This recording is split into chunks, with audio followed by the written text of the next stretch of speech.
हाँ जी दोस्तों, तो कैसे हैं आप सब। आई होप आप सब एकदम बढ़िया और एकदम सेफ होंगे। हम भी यहाँ पे एकदम सेफ हैं। तो आज मैं आप लोगों को एक बहुत ही इंपॉर्टेंट टॉपिक कराऊंगा बिजनेस मैनेजमेंट का, जो आप मेरे साथ कुछ ही मिनटों में याद कर लोगे और आपके एग्जाम में बहुत ही इंपॉर्टेंट क्वेश्चन आता है तो आप इजीली उसको लर्न भी कर सकते हो, उसको लिख भी सकते हो और आपके मार्क्स भी पूरे आ जाएंगे। क्वेश्चन क्या है और कैसे उसको याद करना है। एक क्वेश्चन हमसे पूछा जाता है, what is management and what are the principles of management given by Henri Fayol. Management क्या होता है और हेनरी फियोल ने मैनेजमेंट के कौन कौन से प्रिंसिपल दिए थे। तो सबसे पहले आपसे पूछा जाता है मैनेजमेंट क्या होता है। तो मेरी बात ध्यान से सुनना, दूसरों से ही अपना काम कंप्लीट कराने को बोला जाता है मैनेजमेंट, कि हम किस तरीके से दूसरों के एफर्ट से हमारा काम कंप्लीट करवाते हैं, इसी को बोलते हैं मैनेजमेंट। तो what is management? Management is the art of getting work through done by others.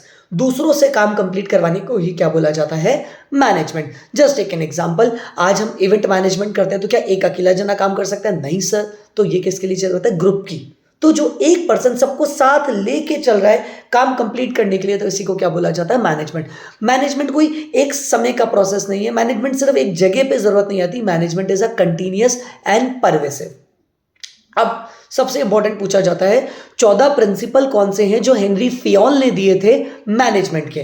तो आपको बस मेरे साथ साथ याद रखना है, मैंने आपको बोला था कि आप 14 प्रिंसिपल याद करके मुझे सुनाओगे जो हेनरी फियोल ने दिए। तो आपको है ना मेरी गाड़ी की चाबी मिली, आपने मुझे बोला कि सर आपकी गाड़ी की चाबी दे दो और हम गाड़ी में बैठ के ही है ना प्रिंसिपल याद करेंगे। तो मैंने आपको अपनी गाड़ी की चाबी दे दी। अब आप जब गाड़ी में गए तो आपको क्या क्या मिला? आप गाड़ी में बैठे, क्यों बैठे थे? 14 प्रिंसिपल याद करने के लिए। लेकिन आपको गाड़ी में क्या मिला? एक मिला रोज। आपको मिला रोज, गणेश जी पे चढ़ा हुआ था। आपको मिली 2 सीडी। आपको मिला एक रोज, 2 मिली सीडी। सर कौन कौन सी सीडी? एक तो थी सैड सॉन्ग की और एक थी देसी सॉन्ग की। मुझे बताओ आपको गाड़ी में क्या क्या मिला? सर हमें गाड़ी में मिला एक रोज, 2 मिली सीडी, एक थी सैड सॉन्ग की और एक थी देसी सॉन्ग की। तो आप बताओ मुझे आपको गाड़ी में क्या क्या मिला? रोज, 2 CD, sad song, desi song. याद रहेगा?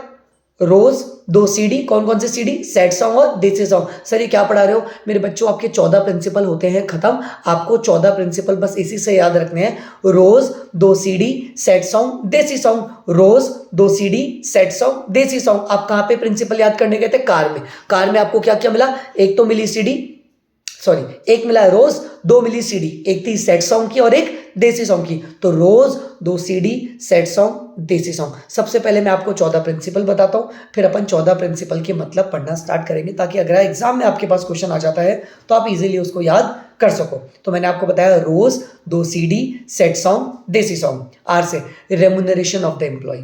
ओ से ऑर्डर। आप लोग लिखते जाइए ताकि आपको बाद में एकदम जब मैं पढ़ाऊंगा तो आपको समझ में आता जाएगा। पहले नाम लिख लेते हैं। आर से रेमुनरेशन ऑफ एम्प्लॉय, ओ से ऑर्डर, एस से स्टेबिलिटी ऑफ पर्सनल, ई से इक्विटी। तो कितने हो गए? 4। रोज, आर से रेमुनरेशन, ओ से ऑर्डर, एस से स्टेबिलिटी, ई से इक्विटी। अब 2 सीडी, तो पहले सीडी से होगा सेंट्रलाइजेशन, डिसेंट्रलाइजेशन। 2 सीडी थी तो अगले सीडी से क्या होगा? Unity of command, unity of direction.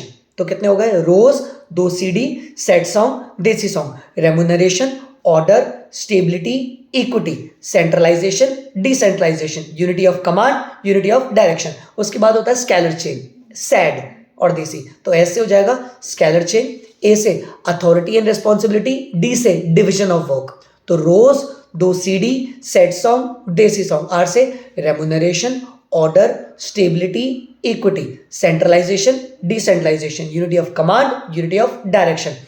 S से स्केलर चेन, ए से अथॉरिटी एंड रेस्पॉन्सिबिलिटी और डी से हो जाएगा डिसिप्लिन। बोलो बात समझ में? अब बचता है देसी। तो rose, 2 CD, sad song, desi song. तो डी से हो जाएगा, हमने पहले डी से कर लिया था डिसिप्लिन, अब हो जाएगा डिविजन ऑफ वर्क। ई से हो जाएगा esprit, de corps, as a subordination of individual interest to general interest और आई से प्रिंसिपल ऑफ इनिशिएटिव। यहाँ पे खत्म होते हैं हमारे 14 के 14 प्रिंसिपल। सर एक बार जल्दी से सारे के सारे बता सकते हो? हाँ जी। तो rose, 2 CD, sad song, desi song. Remuneration, order, stability, equity, centralisation, decentralisation, unity of command, unity of direction, scalar chain, authority and responsibility, discipline. फिर डिविजन ऑफ वर्क, एस पे D corps, subordination of individual interest to general interest और ऐसे initiative. 5 minute में आपके पास आपके 14 principal तैयार थे। अब इनका मतलब क्या होता है? सबसे पहला होता है R, that is remuneration of employee. एक ऑर्गेनाइजेशन में अगर एम्प्लॉय की सैलरी ज्यादा होगी तो जिस दिन भी आपको नया एम्प्लॉय मिलेगा पुराने वाले को हटा दोगे, और अगर एक ऑर्गेनाइजेशन में एम्प्लॉय को सैलरी आप कम दे रहे हो तो जिस दिन आपके एम्प्लॉय को कोई और जगह मिलेगी वो छोड़ के चला जाएगा। तो आप क्या चाहते हो? आपके ऑर्गेनाइजेशन में एम्प्लॉय बार बार जाता रहे, आता रहे, आता रहे, जाता रहे, या सेम रहे? सर सेम रहे। इसके लिए आपके रेम्यूनरेशन इक्वल और बैलेंस होनी चाहिए, तो that is remuneration of employ. ओ से प्रिंसिपल ऑफ ऑर्डर। ध्यान से सुनना, ऑर्डर का मतलब होता है हर चीज सही जगह पे रखी होनी चाहिए। जैसे मान लो मेरे ऑफिस के अंदर सारी चीजें सिस्टमैटिकली एक जगह पे पड़ी है। मुझे एक पेन चाहिए, this is my pen stand, मैंने पेन निकाल लिया। मुझे मार्कर चाहिए, मैंने यहाँ से मार्कर उठा लिया। मुझे ऑफिस की चाबी से चाहिए थी, मैंने जगह से ऑफिस की चाबी उठा ली। मुझे बाकी चीज चाहिए, मुझे मेरे टीवी के लिए या लैपटॉप के लिए माउस चाहिए, दिस इज द माउस। तो हर चीजें सिस्टमैटिकली पड़ी हुई है, इसको बोला जाता है प्रिंसिपल ऑफ ऑर्डर। जैसे आपके घर में, आपके बेडरूम में हर चीज, सब चीजें सिस्टमैटिक है, that is principle of order. ऐसे ही एक ऑर्गेनाइजेशन में सारी चीजें सिस्टमैटिकली होनी चाहिए, उसको बोला जाता है principle of order. S, stability of personal. जैसे कि जब भी आप एक एम्प्लॉय को अपॉइंट करते हो ऑर्गेनाइजेशन में, उसको एक रीजनेबल टाइम दो ताकि वो अपनी परफॉर्मेंस को शो कर सके। जैसे महेंद्र सिंह धोनी को अगर पहले मैच से ही बाहर कर दिया जाता क्योंकि वो 0 पे आउट हुए, तो क्या टीम से निकाल देते? नहीं सर, अगर उनको निकाल दिया जाता तो क्या हमारे पास 2 वर्ल्ड कप होते? तो एक पर्सन को रीजनेबल टाइम देना चाहिए ताकि वो अपनी परफॉर्मेंस दे सके।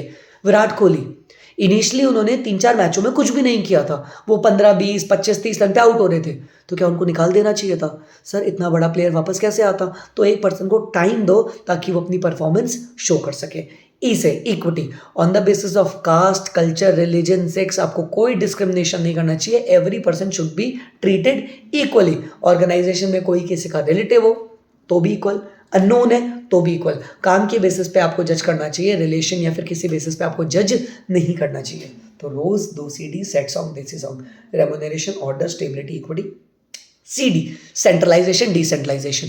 सेंट्रलाइजेशन का मतलब हो जाता है सारी चीजें टॉप सीक्रेट रखना, डिसेंट्रलाइजेशन मतलब सारी चीजें सबको बता देना, इसको बोला जाता है डिसेंट्रलाइजेशन। फिर unity of command, unity of direction. Unity of command का मतलब होता है एक जने को एक ही जने से ऑर्डर मिलने चाहिए। अगर एक से ज्यादा जने से ऑर्डर मिलेंगे तो इट क्रिएट कंफ्यूजन। जैसे मान लो इंडियन क्रिकेट टीम में एक प्लेयर को विराट कोहली बोलता है जा बाउंड्री पे लग जा, और इतने टाइम में ही रोहित शर्मा बोलता है ओए आगे आ जा, तो बेचारा किसकी बात माने? सर कैप्टन की बात माननी है। एक पर्सन को एक ही जने से इंफॉर्मेशन मिलनी चाहिए, ऑर्डर मिलनी चाहिए, अदरवाइज कंफ्यूजन होगा। That is unity of command. Unity of direction मतलब होता है एक इंडिविजुअल का डायरेक्शन अलग हो सकता है, टीम का डायरेक्शन अलग होता है, तो हमें सबका डायरेक्शन साथ में लेके चलना है, that is unity of direction. I hope समझ में आया होगा आपको। Rose 2 CD, set song, desi song, remuneration, order, stability, equity, centralisation, decentralisation, unity of command, unity of direction. ऐसे होता है स्केलर चेन। ऑर्गेनाइजेशन में इंफॉर्मेशन लाइन वाइज चलनी चाहिए, लोअर से मिडिल, मिडिल से टॉप, टॉप से मिडिल, मिडिल से लोअर। जैसे कि आज मैं रिलायंस में काम कर रहा हूँ तो मैं डायरेक्टली किसी CEO को, अंबानी को फ़ोन करके नहीं बोल सकता, मुझे जस्ट ऊपर। जैसे एक बच्चे को स्कूल में प्रॉब्लम है तो पहले टीचर नहीं सुनते, इंचार्ज से बात करनी है, प्रिंसिपल। ऐसा नहीं कि ना बच्चा सीधा प्रिंसिपल से पूछ रहा है मैम कल पिकनिक है क्या, आप चलोगे क्या? अरे ये नहीं होता, आपको लाइन से चलना पड़ेगा। क्लास में चौक नहीं है तो प्रिंसिपल को नहीं बोलोगे, आप टीचर को बोलोगे, टीचर इंचार्ज को बोलेगा, इंचार्ज प्रिंसिपल को बोलेगा, and so on. This is scalar chain. ठीक है। ए से होता है अथॉरिटी एंड रिस्पॉन्सिबिलिटी। अथॉरिटी का मतलब हो जाता है राइट टू गिव कमांड, और अथॉरिटी एंड रिस्पॉन्सिबिलिटी, रिस्पॉन्सिबिलिटी का मतलब हो जाता है obligation to perform the task. D से हो जाता है डिसिप्लिन। अगर एक ऑर्गेनाइजेशन में आपने सारे काम डिसिप्लिन से नहीं करे, टाइम से नहीं करे, तो it will result in penalty. फिर डी से आता है डिविजन ऑफ वर्क। एक ऑर्गेनाइजेशन में बहुत सारे काम होते हैं, आपको उन कामों को आइडेंटिफाई करना है, छोटे छोटे पार्ट्स में डिवाइड करना है, और जो लोग जिसमें स्पेशल है उसको वो काम बांट देना है। जैसे मान लो हम टीचिंग करते हैं, मेरी थ्योरी अच्छी है, मैंने थ्योरी पढ़ा लिया, अकाउंट्स वाले सर के अकाउंट्स अच्छे हैं, उन्होंने अकाउंट्स पढ़ा लिया, टैक्सेशन वाले सर ने टैक्सेशन पढ़ा लिया, फाइनेंस वाले सर ने फाइनेंस पढ़ा लिया, एंड सो ऑन। इस तरीके से हमने काम को बांट दिया। That is division of work. S पे डी क्रॉप बोलता है I should be converted into V, I को वी में कन्वर्ट करो, मैं नहीं हम। तुम अच्छे से पास हो गए तो मैं ये नहीं बता रहा अरे मैंने पढ़ाया, मैं क्या बोलूंगा हमने मेहनत करी, मैंने अच्छा पढ़ाया, आप बहुत अच्छे से पढ़े, इवन फैमिली ने भी बहुत अच्छे से सपोर्ट किया, तभी इतने अच्छे मार्क्स आ पाए। I should be converted into we, मैं अच्छा खेला नहीं, टीम अच्छा खेली, परफेक्ट। बोलो बात समझ में आया? ऐसे होता है subordination of individual interest to general interest. आपको एक अकेले का इंटरेस्ट नहीं देखना, मेजॉरिटी का इंटरेस्ट देखना है कि टीम को क्या बेनिफिट है। और ऐसे होता है प्रिंसिपल ऑफ इनिशिएटिव, एक स्टार्ट लेना। जैसे मान लो हम बोले हम लोग क्रिकेट में इतना आगे नहीं जा रहे थे, महेंद्र सिंह धोनी बोले नहीं हम वर्ल्ड कप जीत सकते हैं, उन्होंने इनिशिएटिव लिया कि करके तो देखते हैं यार, होगा बिल्कुल होगा। That is principle of initiative. आप मुझे ज़रूर बताइएगा कि आपको 14 प्रिंसिपल समझ में आए, याद हुए, और एक्रोनिम कैसी लगी। अगर आपको पसंद आती है तो मुझे कमेंट सेक्शन में ज़रूर बताइए। सब्सक्राइब करना मत भूलना ताकि मेरे वीडियोस आप तक पहुंचते रहे, और कमेंट में ज़रूर बताना सो दैट मैं आपको और ऐसी ढेर सारी एक्रोनिम्स ला कर दे सकूँ। रोज़ 2 CD, set song, DC song. Thank you very much.